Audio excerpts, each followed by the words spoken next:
Everyone passed him every day, yet no one truly saw him.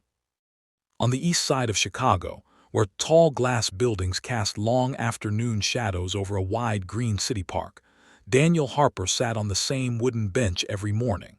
He always chose the spot near the old oak tree, close enough to hear the soft laughter of children playing and far enough from the noise of traffic. Daniel was a single dad, a veteran, and a man carrying more weight in his heart than in his worn backpack resting at his feet. His 7-year-old daughter Lily sat beside him, swinging her legs and holding a small notebook filled with crayon drawings.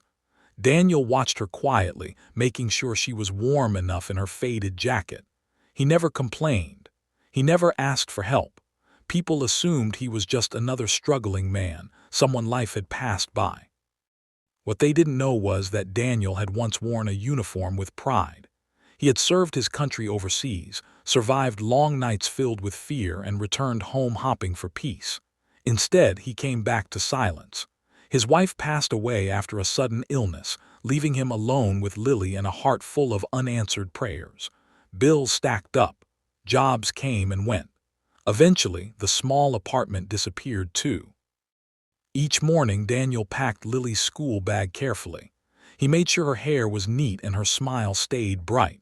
He walked her to the bus stop near the park, where yellow buses lined up like patient guardians of childhood. Parents stood in groups, chatting, sipping coffee, barely glancing at him. Some avoided eye contact. Others whispered. When the bus doors closed and Lily waved from the window, Daniel waved back until the bus disappeared down the street. Only then did he let his shoulders drop. Only then did the loneliness settle in.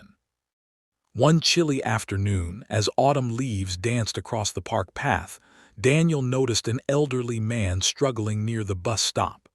The man's grocery bag had torn, apples rolling across the sidewalk. People stepped around them, careful not to slow their pace. Daniel didn't hesitate. He walked over, knelt down, and began picking up the apples. Lily joined him, laughing as she chased one that rolled toward the street. A city bus slowed nearby, its engine humming softly, while cars passed in a steady rhythm. "Thank you," the old man said, his voice trembling. "My hands aren't what they used to be."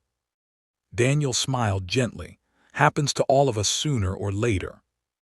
The old man introduced himself as Mr. Wilson, a retired school janitor who lived alone nearby.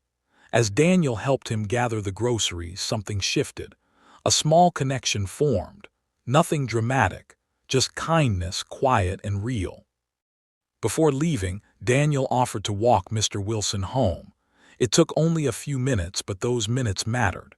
They talked about life, about children, about how the city had changed. When they reached the old brick apartment building, Mr. Wilson placed a hand on Daniel's shoulder. "You raised a good girl," he said. "Never forget that." Daniel nodded, unsure why his eyes burned.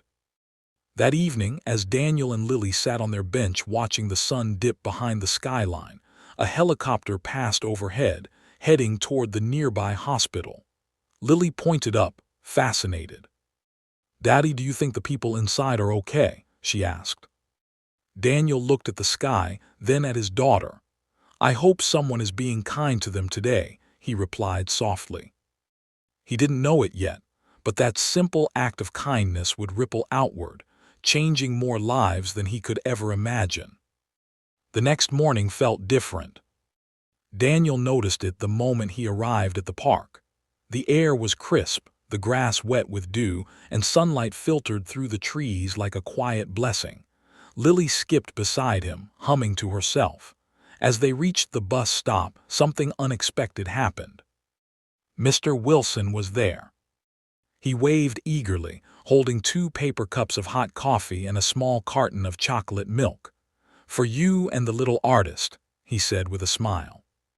Daniel hesitated. Pride whispered for him to refuse, but Lily's eyes sparkled with excitement.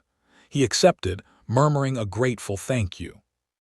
That day, after Lily left on the bus, Daniel stayed in the park longer than usual. He sat watching joggers pass, parents push strollers, and buses arrive and depart like clockwork.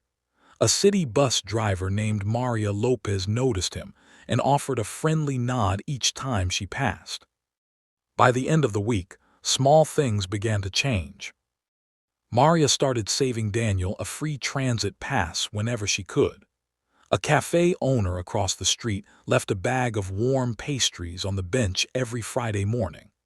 A young man on a motorbike stopped one afternoon, offering a part-time delivery job after overhearing Daniel speak gently to Lily about responsibility and hope.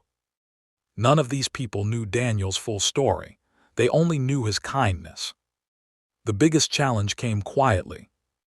One evening, Daniel received a notice stating Lily's school required a permanent address to continue enrollment. His hands shook as he read the words. Fear crept back in, heavy and cold. That night, Lily slept curled beside him on the bench, her breath slow and peaceful, while city lights blinked like distant stars. Daniel whispered promises into the darkness, unsure how he would keep them. The next morning, Mr. Wilson arrived with news. He had spoken to a woman named Claire Bennett, a social worker who volunteered near the park. Claire listened. She really listened. Within days, Daniel was connected to temporary housing and veteran support services he didn't even know existed. When Daniel finally moved into a small but clean apartment near the park, Lily danced across the empty living room, her laughter echoing off the walls. Daniel leaned against the doorframe, overwhelmed. Tears slipped down his face, but this time they were filled with gratitude. Weeks later, Daniel stood in the park again, watching Lily play. A helicopter flew low overhead, sunlight glinting off its surface. Buses rolled by, cars passed, life continued. But Daniel was no longer invisible. His one-kind act had reminded others of their own humanity. Life didn't become perfect. Daniel still faced challenges. Healing from the past took time. Nightmares sometimes returned. Bills still needed paying, but he had learned something powerful. Kindness had a voice, even when spoken softly. One spring afternoon, Daniel volunteered at the same park, helping clean pathways and plant flowers. Lily handed out water bottles, proudly telling everyone her dad was a veteran. People listened now. They smiled. They remembered him. Daniel often thought back to that day with the apples on the sidewalk. How close he had been to walking past, just like everyone else. How different life might have been if he had. As the sun set over Chicago's skyline, Daniel sat on the bench one last time, Lily leaning against him. A bus pulled up, its doors opening with a familiar sound. Maria waved from the driver's seat. Mr. Wilson walked by with a steady stride. Claire smiled from across the path. Daniel closed his eyes, breathing deeply. Sometime, the smallest act of kindness becomes the loudest story.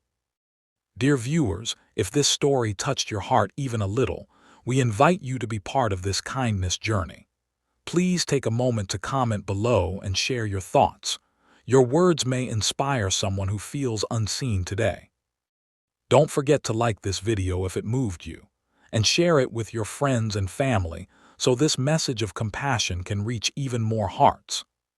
Most importantly, subscribe to our channel, Kindness Quest, where every story is a reminder that kindness still exists, even in the busiest cities and quietest corners of life. Your support helps us continue sharing stories that heal, inspire, and bring hope. Thank you for listening.